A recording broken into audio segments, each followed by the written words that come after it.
XOXO, got the girl. Pose. Audra at Home is filmed in front of a live Pitbull audience. Good morrow and merry meet. My name is Audra and you are in for a treat. All right, so as part of my weird ongoing series, because I am fascinated by this, about why the viewership in the beauty community is declining like it is, I wanted to talk about the rise of luxury makeup and how that contributed to the decline in viewership. Now, before I get started, we're going to be kind. We're not going to call people out their names. We're not going to denigrate or harm anybody. This is just an observation I saw and I wanted to talk about it.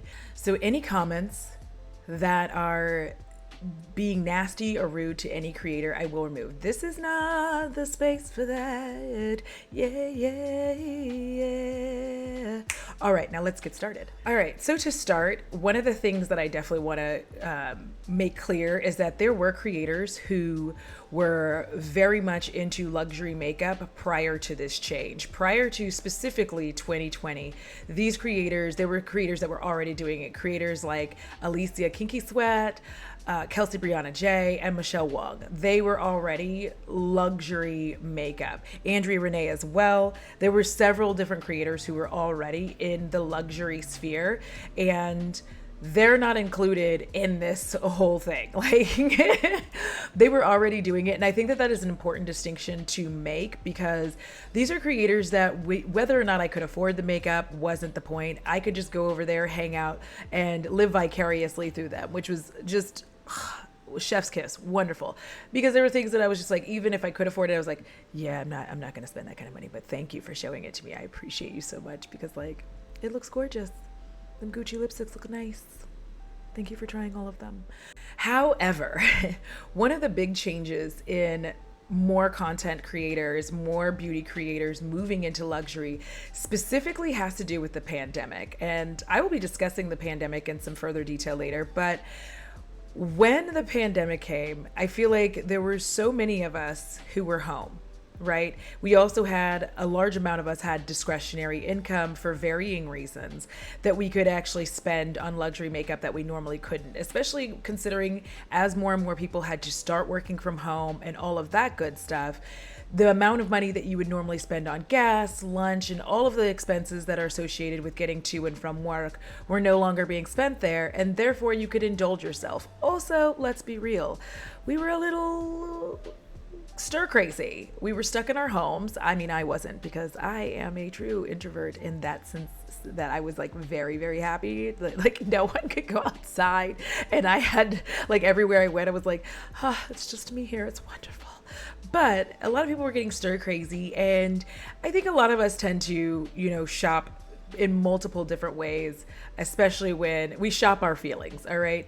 It not necessarily always makeup, but a lot of us tend to buy things to feel better. That's just a part of life. We soothe shop regardless of what it is. Right. I can feel the heat, but it's soothing. And as this started to ramp up, especially as all of these luxury brands were having sales we had never seen before, because they knew nobody could go in the store and buy their ish. They had stuff releasing, but they couldn't get it to anybody. So everything was on sale, and it was ridiculous. It was ridiculous. I remember at one point, I feel like I got 20 items or 30 items, it felt like, from Marc Jacobs Beauty. And it barely cost me $120. That's how deeply discounted everything was at the time. Oh my God! We're having a fire sale. And so I also felt like there was a sense of this thing, because they said that this thing will be over in a month. So, we were buying all this makeup with the expectation that in a month, max of 2, we would be out into the world showing off all of our fabulous makeup. And as a beauty creator, as a beauty content creator, I definitely know how magic links, reward links, all of these affiliate links work, right? And a lot of creators, I think, saw the value in trying more luxury beauty than they'd ever tried before, because you could easily earn $1,000 off of one luxury video. And that's not the YouTube part of it. That's just your affiliate links. You could easily earn just a ridiculous amount of money. And listen, $1,000 is not a static number. That's just a number I threw out there. Okay. Don't start getting weird. Don't start Marlena telling me. All right, moving on. But you could easily earn a significant amount of money by being in the luxury sphere, especially if you hadn't been previously. You knew how, like, that your magic links and affiliate links and whatnot were giving you some money, but you didn't know how much until you started sliding into the realm of luxury. And the more people that were just sitting at home enjoying buying makeup, and working from home meant we were hardly working. And by that, I didn't mean you weren't working. I mean, you just did all your work in a quick period of time, and then the rest of the day was just you like, I'm gonna hang out. What? And remember all the live streams and all of that kind of stuff. The live streams were going on. So if somebody was on a live stream talking about luxury makeup, especially when they weren't someone who normally did, and they weren't a content creator that you normally went to for luxury makeup, it was kind of exciting, right? To see some of these smaller creators showing up and being like able to purchase makeup that they had not been able to access previously. And you were also in a position to be able to buy that makeup. And again, there was the expectation that we would get to like run off and wear this stuff in 2 or 3 months. And then that turned into a year. But anyway, it got so long. But with that started a change, right? It was one thing to see people occasionally showcase luxury makeup on their channel when they hadn't previously been a luxury channel. It was different to occasionally be like, oh, hey, I have this, foundation that I normally wouldn't be able to buy. I was able to buy it this time. There was a sale, whoopity whoop. Here we go, and have some fun with that, right? That was one thing. It was another to watch the very creators whom you had previously watched for what you considered affordable makeup and or drugstore makeup suddenly do a 180 and only be talking about luxury makeup. Suddenly it was Charlotte Tilbury all the way. Suddenly it was Pat McGrath all the way. Suddenly it was Chanel, it was Gucci.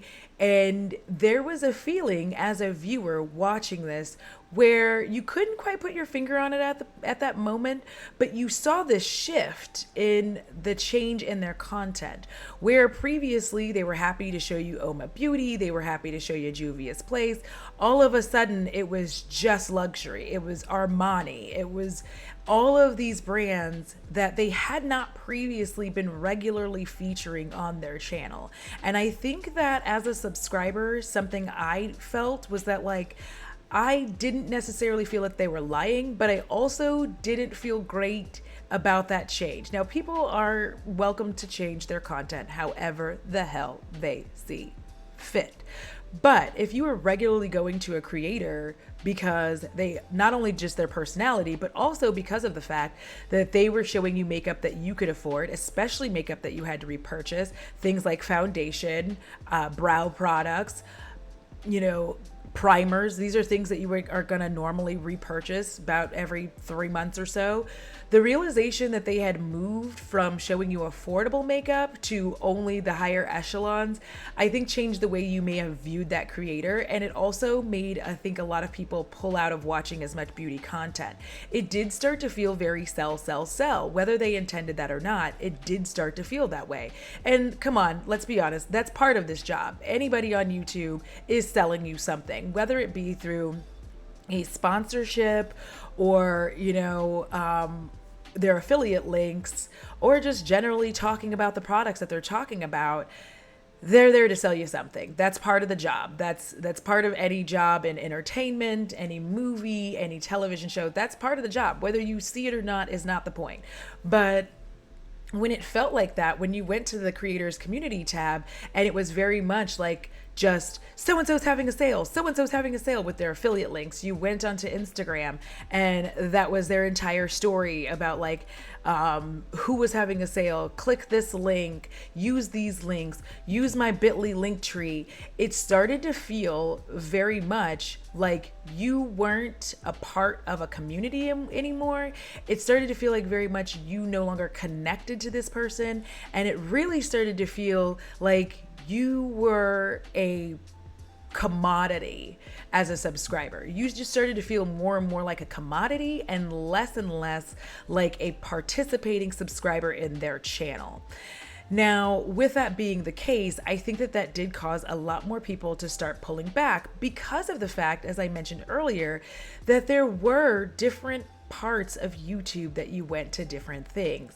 So like I would go over and hang out with Alicia and Kelsey because of the fact that I could live this life of luxury through them and enjoy it, and then retreat back into, you know, my creators who were showing me stuff that I could normally afford every day, right? And then there's also like the side of indie beauty where these people are going to constantly show you indie beauty, which, side note, one of the reasons that a lot of people don't necessarily get into indie beauty the way that some people do is because there isn't any money in it. Like I'm going to be very honest about that. There's not as much money in hyping up indie beauty, specifically because a lot of the indie beauty companies do not pay to be a part of Magic Links, Reward Style, and any of the other varying affiliate link programs that creators can use. Also, a lot of their affiliate codes don't pay them. So there are a lot of creators who just don't push that because of the fact that it doesn't pay. I, however, don't care. I have a, you know, sugar drizzle on my eyes. What you buy is up to you. If you like something that I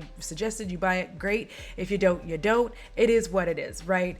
But there was a very distinct feeling in watching creators who had previously showcased mid-range or drugstore, as well as sprinkling in some indie beauty here and there, do a complete 180, and everything that they were showing you was luxury makeup. And it felt odd, and it also felt like you could not escape, especially as the economy started to tank, especially as people started losing their jobs, especially as the pandemic continued on and we were stuck in our homes longer and longer. You no longer had like a space to go to live vicariously through somebody, because it felt like a large amount of your creators that you normally expected to have your quote unquote affordable, whatever that means to you, makeup, didn't have it anymore. They were almost completely on the level of Charlotte Tilbury. Like that's all they were showing you. They were no longer showing you the stuff that you came there for in the first place. And hey, if people change their content, of course, by any means, like, you are welcome to do what you want to do. But if the entire landscape moved from just being able to have a space for mid-range and affordable makeup and drugstore makeup to, it felt like most of the space was occupied by luxury beauty, I think that started to cause a lot of people to back up off of watching beauty content. Because if you were watching your favorite creator and they seemed to change that way, not only did you feel like, okay, well, I can't afford most of this makeup anyway, so like I'm not gonna watch this video. Just by looking at the thumbnail, you would know, like, yeah, I Chanel, yeah, your Chanel haul, I can't afford that. And honestly, like, I was hoping that maybe you had the new Juvia's Place. I was hoping maybe you had the new Mented. I was hoping, you know, that maybe you were showing me some BH Cosmetics like you used to. But here you are with your luxury makeup. And I think that really changed the way that we as subscribers viewed some of our favorite creators. As I said before, as the community tabs and Instagrams and Twitters and all of that started to get filled more and more with buy luxury makeup, I think people started to feel like their creators were no longer genuine. Whether that's true or not, that's up to you. But I think that people just started to feel like their creators weren't genuine. They were using them as a sales tactic, and it didn't feel good. On top of that, there just wasn't a place for you to go. It felt like just to see the regular makeup come through, just the regular everyday makeup. Who's going to show me this Catrice foundation? Who's going to show me this?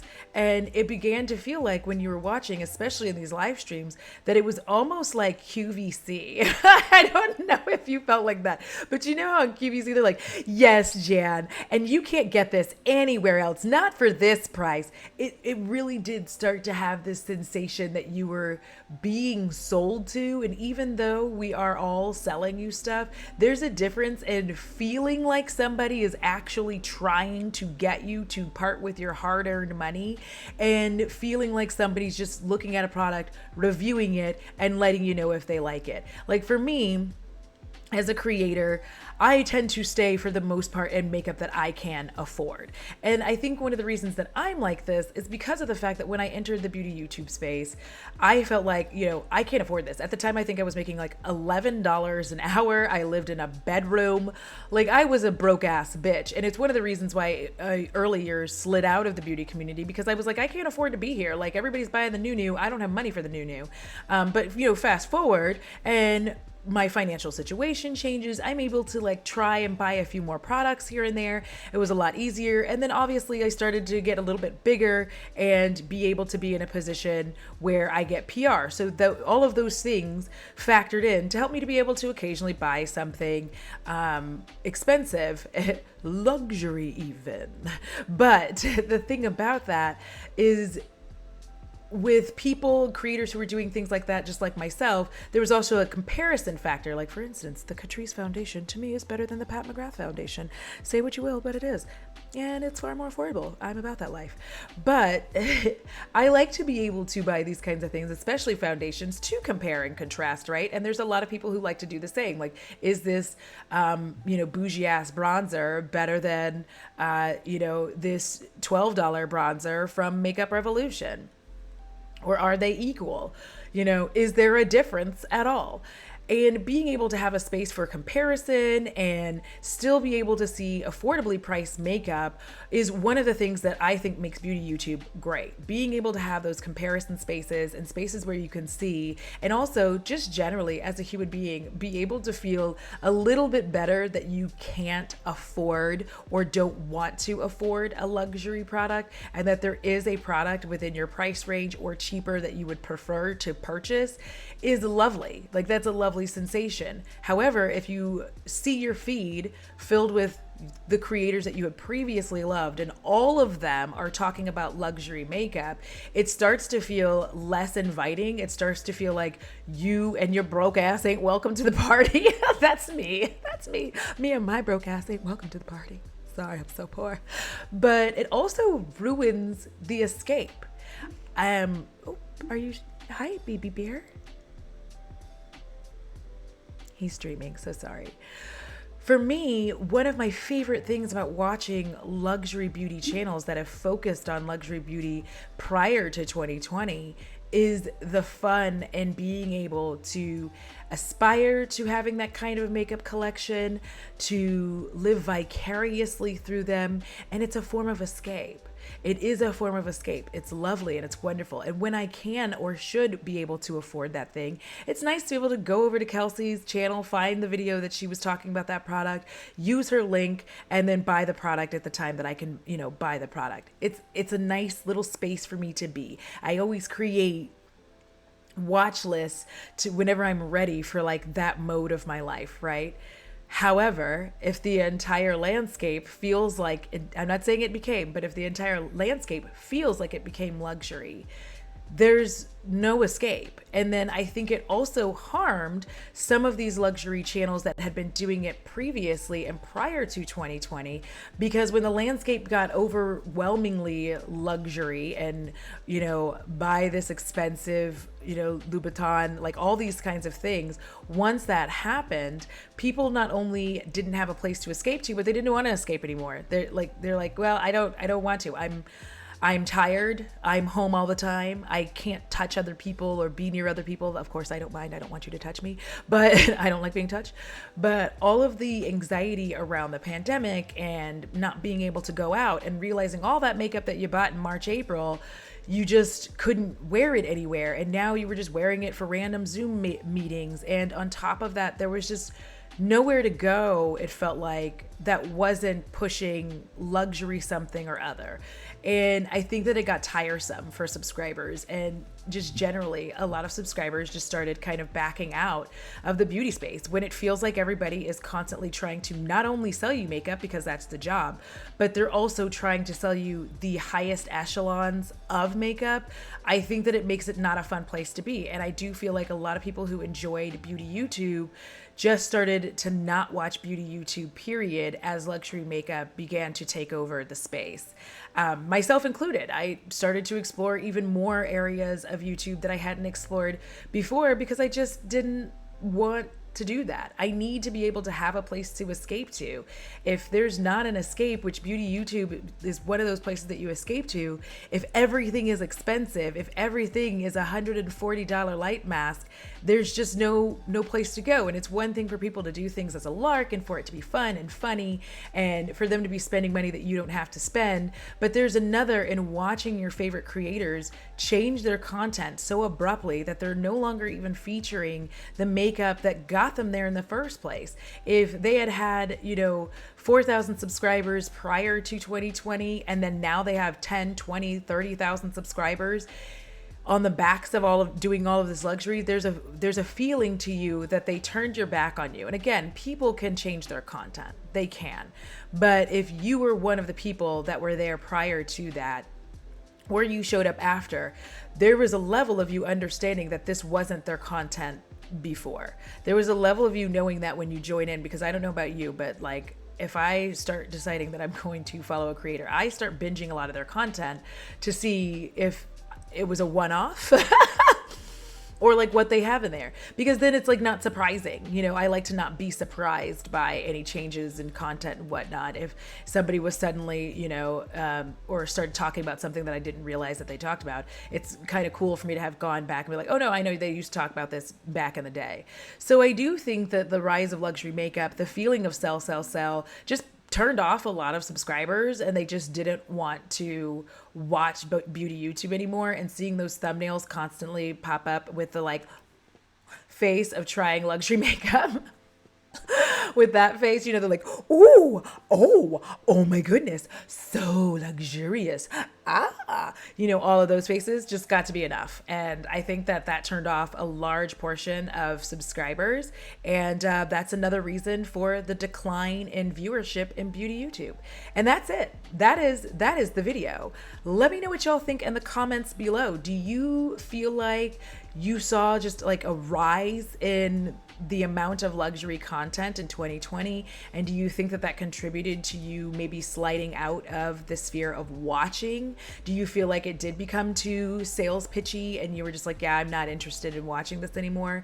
Let me know in the comments. Let's discuss kindly. And remember, we're not being hateful ass bitches in my comment section. I don't live for that shit.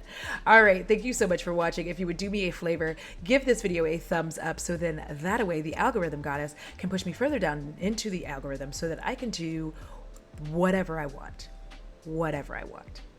Thank you. And as usual, huge shout out to my patrons and spooky babes. Yeah.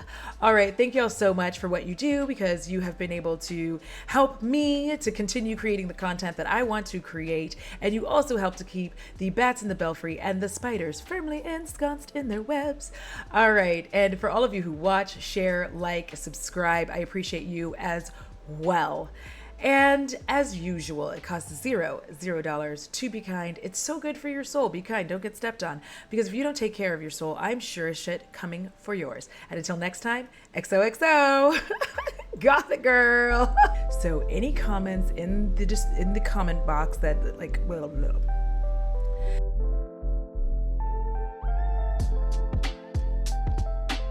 Did he call her a filthy slut? Damn.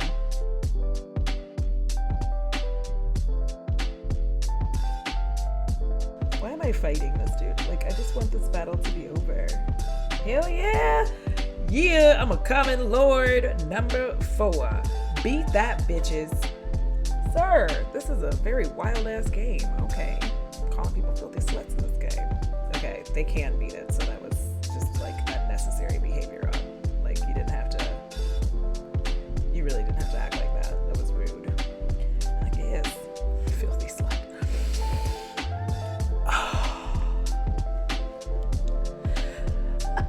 All right, bye.